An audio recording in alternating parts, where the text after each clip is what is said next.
मित्रों, जय हिंद राष्ट्र। मित्रों, आज वीर सावरकर की पुण्यतिथि है। वीर सावरकर भारत के वो नेता थे जिनकी दूरदृष्टि थी कि भारत को इस्लाम से खतरा है।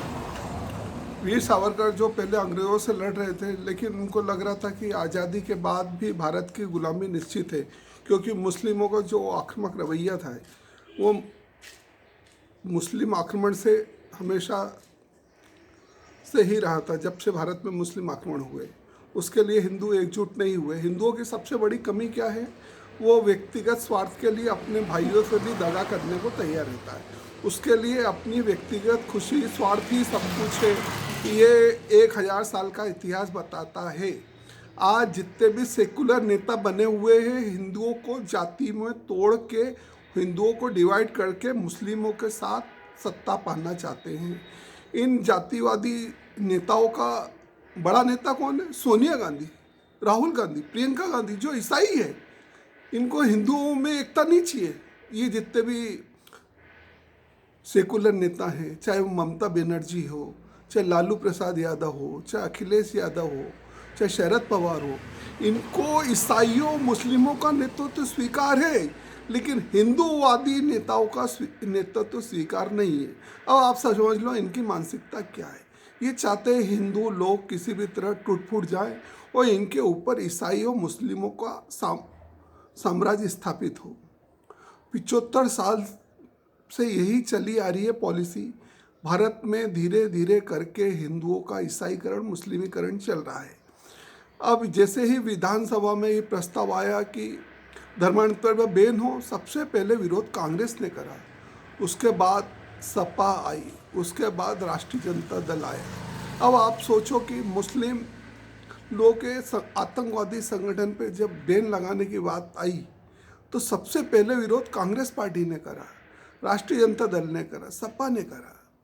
दोस्तों, अभी भी मौका है हम सबको, जितने भी हमारे सारे मुद्दे हैं उनको भूलकर अभी फिलहाल मोदी और योगी का साथ देने की ज़रूरत है। अभी भी भारत के बहुत से ऐसे राज्य हैं जहां तुष्टीकरण की नीति के तहत कांग्रेस और सपा और राष्ट्रीय जनता दल का प्रभाव है। जैसे महाराष्ट्र है। महाराष्ट्र में भी आज की तारीख में बीजेपी को सिर्फ 25% ही वोट मिल रहे हैं। अपन हिंदी भाषी बेल्ट अपन बिहार में ले लें।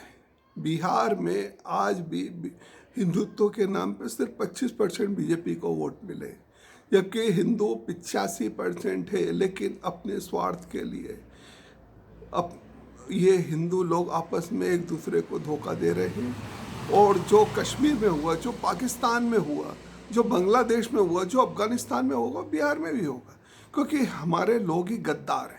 गद्दार कौन होता? गद्दार वो होता है जो अपने धर्म के साथ दगा करने के लिए विधर्मियों के साथ मिल जाता है। श्री कृष्ण ने यही कहा है कि गद्दारों की एक ही सजा मौत होना चाहिए।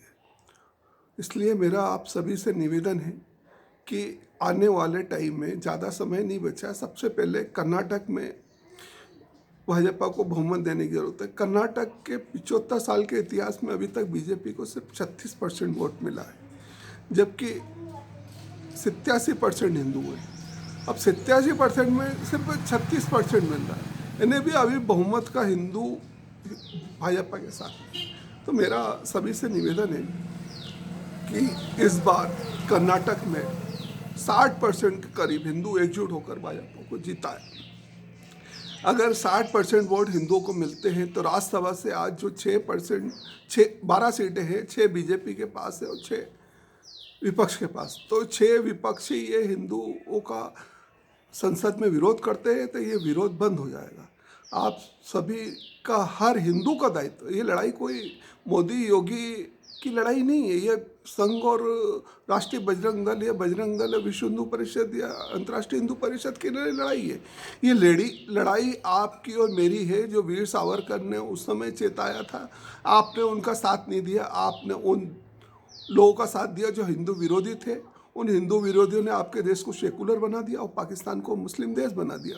उसकी सज़ा आप आज तक भुगत लो, क्योंकि गलती आप आपके और मेरे और पूर्वजों की थी, जो सेकुलर के बहकावे में आ गए। अभी हमारी एक ही नीति है कि हम सेकुलर नहीं है, हम उस हिंदू के साथ खड़े हैं जो खुल के हिंदू राष्ट्र की वकालत करता हो,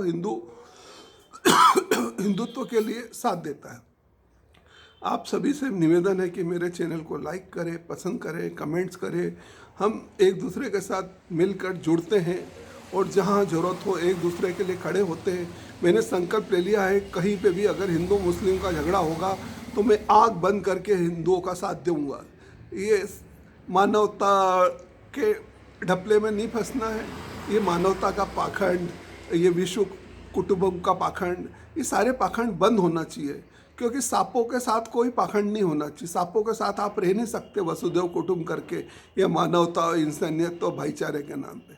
इसलिए आप सभी से निवेदन है कि कहीं पे भी अगर हिंदुओं के खिलाफ कोई भी धर्म, दूसरे धर्म के लोग आते हैं, ना तो उस दूसरे धर्म के खिलाफ आप कभी साथ देंगे, ना उनकी रैलियों में जाएंगे, ना उनका कभी गवाही देंगे, ना उनको कहीं सपोर्ट करेंगे। हमेशा हिंदू भाइयों के साथ खड़े रहेंगे। जय श्री राम। हर हिंदू को एक संकल्प लेने की जरूरत है, भारत को हिंदू राष्ट्र बनाना है। जय श्री राम।